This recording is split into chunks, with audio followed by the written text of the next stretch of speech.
साल 2035 विज्ञान ने इतनी ज्यादा तरक्की कर ली है कि वो टीरेक्स जो हजारों साल पहले एक्सटिंक्ट हो चुका था, उसे वैज्ञानिकों ने अपनी बायोटेक्नोलॉजी के जरिए फिर से जिंदा कर दिया है। और सिर्फ टीरेक्स ही नहीं, ऑलमोस्ट वो हर प्री हिस्टोरिक एनिमल जो एक टाइम पर केवल आपको एनिमेशन और वीएफएक्स की मदद से दिखाया जाता था, उन्हें लैब्स में फिर से क्रिएट किया गया है, उन्हें फिर से जिंदा कर दिया गया है। अब आप इनको बस अपनी स्क्रीन्स पर नहीं बल्कि रियल लाइफ में एक स्पेसिफिक जू में जाकर देख सकते हो, जो कि अलग से इन्हीं प्री हिस्टोरिक एनिमल्स के लिए बनाया गया है। सुनने में आपको ये किसी साई-फाई मूवी की स्टोरी लग रही होगी, लेकिन 2035 तक ये चीज रियलिटी में बदल चुकी होगी, ठीक वैसे ही जैसे कि लैब में बना दिए गए हैं ये डायर वुल्व्स, जिनकी प्रजाति इस दुनिया से साफ हो चुकी थी, ये एक्सटिंक्ट हो चुके थे। लेकिन हजारों साल पुराने डीएनए के कुछ सैंपल्स का इस्तेमाल करके साइंटिस्ट ने इन डायर वुल्व्स को फिर से जिंदा कर दिया है। तो जब इन्हें फिर से जिंदा करना पॉसिबल है, तो फिर वो हर प्री हिस्टोरिक एनिमल जिंदा किया जा सकता है, जैसे आपने सिर्फ मूवीज में देखा होगा। और सिर्फ प्री हिस्टोरिक एनिमल्स ही क्यों, हो सकता है भविष्य में साइंटिस्ट मिथिकल क्रीचर्स को भी रियलिटी बना दें, क्योंकि ये जितने भी मिथिकल क्रीचर्स थे ना, ये केवल लोगों की कल्पना में नहीं थे, ये रियली में उस समय पर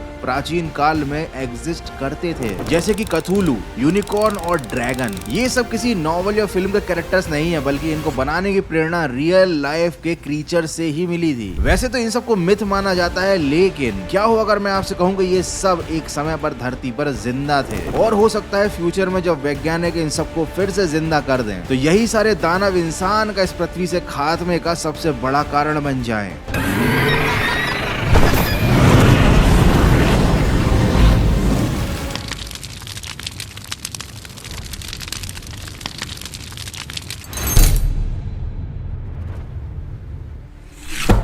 कथूलू को कहा जाता है एक कॉस्मिक बीइंग, एक ऐसा दानव जो कि इंसान की समझ से परे है। इसका शरीर ऑक्टोपस और इंसान के शरीर का मिक्सचर है, और इसके चेहरे पर है खतरनाक टेंटिकल्स। जब ये समुद्र के अंदर दिखाई देता था, तो जहाज में यात्रा करने वाले लोगों का खून सूख जाया करता था। और इसके बारे में कहा जाता है कि कथूलू अभी भी प्रशांत महासागर के नीचे एक डूबी हुई रहस्यमयी नगरी के अंदर सो रहा है, और जिस दिन ये शैतान जाग गया, ये इंसानी सभ्यता का अंत कर डालेगा। अब तुम सोच रहे होगे कि गौरव भाई, ये सारी चीजें तो इमेजिनरी है, ये सब तो कहानियां हैं। हाँ, तुमने बिल्कुल सही पकड़ा, ये जो मैंने तुमको बताया ये तो एक कहानी ही थी। कथूलू को एच.पी. लवक्राफ्ट नाम के लेखक ने 1928 में अपनी एक हॉरर स्टोरी में इंट्रोड्यूस किया था। लेकिन भले ही कथूलू मिथिकल क्रीचर हो, एक लेखक की कल्पना हो, लेकिन इसी के जैसा एक विशाल खतरनाक प्राणी इस धरती पर एक समय पर मौजूद हुआ करता था, और ये कथूलू से किसी भी मामले में कम खतरनाक नहीं था, और इसका नाम था टूसोटियोथिस। और ये कोई कहानी नहीं है, ये एक रियल एनिमल था जो कि प्री हिस्टोरिक टाइम में एग्जिस्ट किया करता था। ये विशाल स्क्विड जैसा समुद्री राक्षस आज से 8 करोड़ साल पहले हमारी धरती के समंदर में रहा करता था। ये करीब 30 फीट लंबा हुआ करता था, मतलब 3 इमारतों के बराबर, और इसकी लंबी और डरावनी टेंटिकल से अपने शिकार को जकड़ लेता था, और इसकी पकड़ इतनी मजबूत होती थी कि ये एक बार में पूरे के पूरे शिप को चकनाचूर कर दे। ये जीव उस जमाने के वेस्टर्न इंटीरियर सी वे में रहा करता था, एक विशाल समंदर जो उस समय नॉर्थ अमेरिका को 2 टुकड़ों में बांटता था। आज जहाँ पर अमेरिका का कैंसस और कनाडा है, उस जगह पर कभी ये पानी का शिकारी राज किया करता था। तो अगली बार जब तुम किसी समुद्र के किनारे जाओ, तो एक बात याद रखना, कुछ राक्षस तो कहानी में ही होते हैं, लेकिन कुछ ऐसे भी होते हैं जो हकीकत में होते हैं, और हो सकता है वो आज भी समंदर की गहराई में छुपे हुए हों। और सोचो, अगर वैज्ञानिकों ने कभी फ्यूचर में अपनी टेक्नोलॉजी का इस्तेमाल करके इस टूसोटियोथिस को जिंदा कर दिया, तो इसका मतलब यही होगा कि वैज्ञानिकों ने कथूलू को फिर से जिंदा कर दिया है, या कहें तो कल्पना से निकाल कर हकीकत की दुनिया में ला दिया है। यूनिकॉर्न का नाम तो बच्चा बच्चा जानता है, एक सफेद सा घोड़ा जिसकी है रंग बिरंगी सतरंगी दुनिया। इसको हमेशा से पवित्र, मिस्टीरियस और एक शांति प्रिय प्राणी के रूप में दिखाया गया है। एक सुंदर सफेद रंग का घोड़ा जिसको सबसे खास बनाता है उसके माथे से निकला हुआ एक हॉर्न। लेकिन इतिहास में कभी यूनिकॉर्न जैसा घोड़ा तो हुआ ही नहीं, तो फिर लोगों के दिमाग में इस क्रीचर की कल्पना आई कैसे? वो आई इसे देखकर। ये है एलास्मोथेरियम, और ये कोई परियों की कहानी का घोड़ा नहीं है, ये हमारी धरती पर रहने वाला 4 मीटर लंबा एक सांड जैसा गेंडा है। I mean, सांड तो इसके सामने खैर कुछ लगता भी नहीं है। ये 4 मीटर लंबा होता था, 5 टन भारी, और अपने सामने लेकर घूमता था ये एक बहुत बड़ा सा सींग। बहुत बड़ा मतलब इसके सींग की लंबाई होती थी करीब 3.5 फीट, मतलब एक इंसान के बराबर। इलास्मोथेरियन कोई घोड़ा नहीं था, लेकिन प्राचीन काल के लोग इसको साइबेरियन यूनिकॉर्न कहा करते थे। ऐसा माना जाता था कि इसके पूर्वज घोड़ों से रिलेटेड थे। और सबसे खास बात कि अभी रिसेंटली ही वैज्ञानिकों को इसके जीवाश्म मतलब इसके फॉसिल्स भी मिले हैं, जो कि करीब 29,000 साल पहले के बताए जा रहे हैं। हो सकता है कि इस प्राचीन काल के गेंडे को किसी आदिवासी ने या किसी इंसान ने देखा हो और उसके बारे में पीढ़ी दर पीढ़ी चलती हुई कहानियां इतनी मॉडिफाई हो गई कि हमारे तक पहुंचते पहुंचते ये गेंडा बन गया एक घोड़ा जिसके सिर पर था एक बहुत बड़ा सींग। और ऐसा होने के पीछे एक बहुत बड़ा कारण ये भी है कि लोग इस गेंडे को काफी पवित्र और दैवीय माना करते थे उस जमाने में। उनका मानना था कि इस जानवर के सींग में कोई विशेष शक्ति है, और शायद इसी एलास्मोथेरियम की वजह से इंसानों ने एक ऐसा कैरेक्टर डेवलप किया जो काफी पवित्र था और उसके सिर पर एक सींग था, जो कि भविष्य में जाकर बन गया यूनिकॉर्न। ये है क्वेटज़ालकोट्लस। इसको सिंपल भाषा में तुम पंखों वाला सांप भी बोल सकते हो, और ये एंशिएंट पेट्रियासोरस के फैमिली से बिलोंग करता है, जो करीब 70 से 65 मिलियन साल पहले धरती पर उड़ा करते थे। और इनका आकार इतना ज्यादा विशाल था कि इसको वाकई में एक ड्रैगन कंसीडर किया जा सकता है। ड्रैगन के बारे में तो सुना ही होगा, आग उगलने वाला वो एक अजीब सा जानवर जिसके पंख चमगादड़ जैसे, शरीर डायनासोर जैसा होता है। यूरोप में इसको एक खतरनाक और जादुई प्राणी माना जाता था, जो कि राजा रानियों के खजाने की रक्षा करता था। चीन में तो भैया इसका एक अलग ही क्रेज है, इसको पवित्र माना जाता है, पूजा जाता है ड्रैगन को। और मार्वल की कई फिल्मों में या हैरी पॉटर जैसी मूवीज में आपने ड्रैगन के बारे में कई चीजें सुनी होंगी। और बहुत सारे छोटे छोटे बच्चे तो बिलीव करते हैं कि एक्चुअली में ड्रैगन जैसी कोई चीज एग्जिस्ट करती थी, और वो गलत नहीं है। एग्जैक्ट ड्रैगन तो नहीं, लेकिन बिल्कुल ड्रैगन जैसा एक डायनासोर जो उड़ सकता था वो एग्जिस्ट जरूर करता था। क्वेटज़ालकोट्लस के पंख की चौड़ाई 33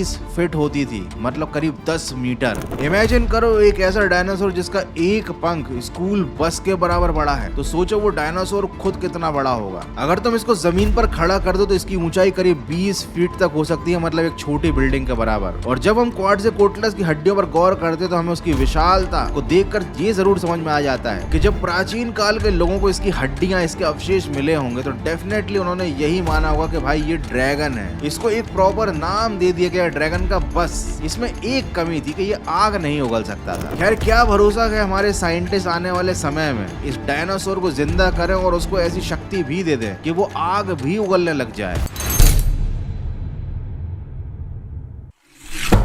जब बात प्री हिस्टोरिक और मिथिकल क्रीचर्स की चल रही है तो हम इंसानों को कैसे छोड़ दें। पहले के जमाने में इंसान वैसे नहीं हुआ करते थे जैसे आज के जमाने में होते हैं। कुछ खास जगहों पर इंसान होते थे बहुत ही ज्यादा छोटे साइज के, बिल्कुल वैसे ही जैसे कि तुमने स्नो वाइट में देखे होंगे ड्वार्फ्स, मतलब बौने प्राणी। एनीवे स्नो वाइट से याद आया कि पता नहीं डिज्नी वाले क्या फूंक के फिल्में बना रहे हैं। मतलब स्नो वाइट जो अभी लेटेस्ट मूवी आई है ना, वो स्नो वाइट जैसी लगती है। और अगर तुम्हें याद हो कि एक मरमेड की मूवी भी आई थी, उसमें मरमेड जैसी कहाँ लगती है। पता नहीं आजकल मूवी बनाने वालों के टेस्ट को क्या हो गया। एनीवे मैं टॉपिक से थोड़ा सा हट गया था। तो मुद्दे की बात यह है कि आपने फिल्मों में जिन बौने प्राणियों को, जिन डॉग्स को देखा होगा, वो रियल में एग्जिस्ट करते थे एक जमाने में, और उनके बौने होने के पीछे कोई जादुई कारण नहीं था, ना वो किसी दूसरी दुनिया से आए थे, बल्कि उसके पीछे था एक प्योर साइंस। इन बौने प्राणियों का कनेक्शन था नॉर्स मिथोलॉजी से, जहाँ इन्हें शिल्पकार और जादुई शक्ति वाले प्राणियों के रूप में दिखाया जाता था। ये खजाने के रक्षक होते थे, जादुई हथियार बनाने में माहिर होते थे और घने जंगल में रहा करते थे। लेकिन एक्चुअली में ये ऐसा कुछ भी नहीं करते थे। ये थे होमो फ्लोरेसेंसिस, 3 फीट के वो इंसान जो कि प्राचीन काल में एग्जिस्ट किया करते थे। नॉर्मल इंसानों के मुकाबले ये आधे साइज के होते थे, और नॉर्मल इंसान के मुकाबले इनका दिमाग भी बहुत ज्यादा छोटा होता था। लेकिन आखिर ये छोटे इंसान इतने छोटे रह कैसे गए? तो आज से 1.8 मिलियन ईयर्स पहले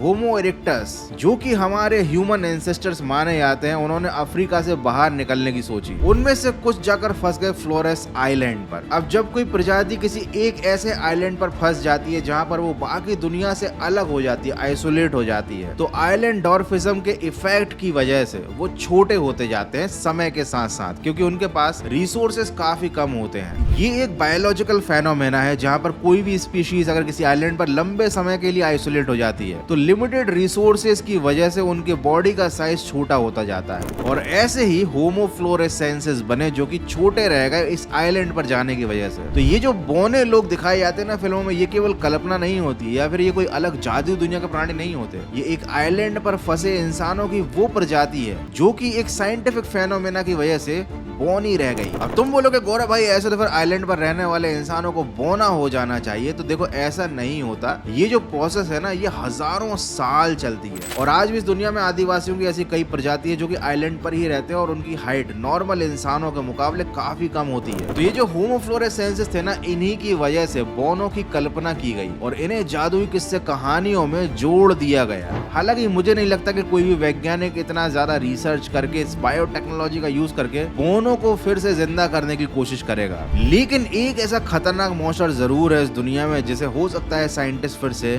जिंदा कर दें, और वो है लॉक नेस मॉन्स्टर।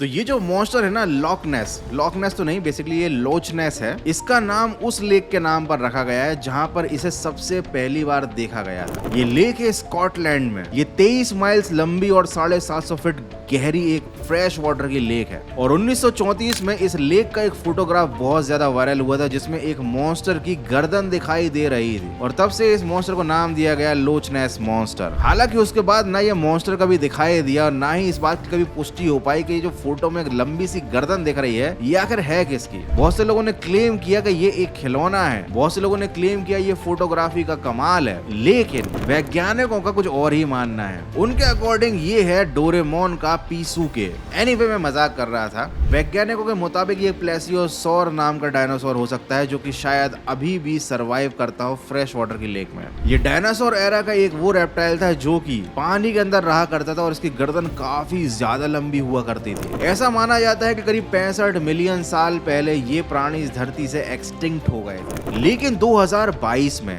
रिसर्चर्स ने डिस्कवर किए इसके फॉसिल्स, और ये फॉसिल्स थे प्लेसियोसॉर्स के जो कि करीब 100 मिलियन साल पुराना था। लेकिन खास बात ये थी कि ये जो प्लेसियोसॉर था ना ये फ्रेश वाटर की लेक में रहता था, और इससे ये बात प्रूफ हो गई कि फ्रेश वाटर की लेक में इस तरीके के जानवर जो हैं, प्राचीन काल के एंशिएंट क्रीचर जो हैं वो जिंदा रह सकते हैं। तो पॉसिबल है कि जो लॉच नेस मॉन्स्टर है ये वही प्लेसियोसॉर हो सकता है जो कि प्राचीन काल में एक्सटिंक्ट माना जा चुका था, लेकिन ये अभी भी फ्रेश वाटर की लेक में रहता हो। और हो सकता है कि ये अभी रियलिटी में ना हो, लेकिन भविष्य में साइंटिस्ट अपनी टेक्नोलॉजी का इस्तेमाल करके इसको रियल बना दें। अब देखो मुझे ये समझ में नहीं आ रहा कि आखिर साइंस का इस्तेमाल ऐसे काम करने में क्यों किया जा रहा है जो कि इंसान की तबाही का कारण बन सकते हैं, जैसे कि एआई का डेवलपमेंट और प्री हिस्टोरिक एनिमल्स को फिर से जिंदा करना। कभी कभी ऐसा लगता है कि इंसान भगवान बनना चाहता है, लेकिन ऐसा ना हो कि भगवान बनने की ये चाहत इंसान को भगवान के पास ही पहुंचा दे। हो सकता है ये प्री हिस्टोरिक एनिमल्स को फिर से जिंदा करने की जो डिस्कवरी है ना ये फ्यूचर में बहुत ही ज्यादा बड़ा खतरा साबित हो। I mean, जिन जानवरों को प्रकृति ने खुद ही एक्सटिंक्ट कर दिया तो उन्हें वापस लाने की क्या जरूरत है। डी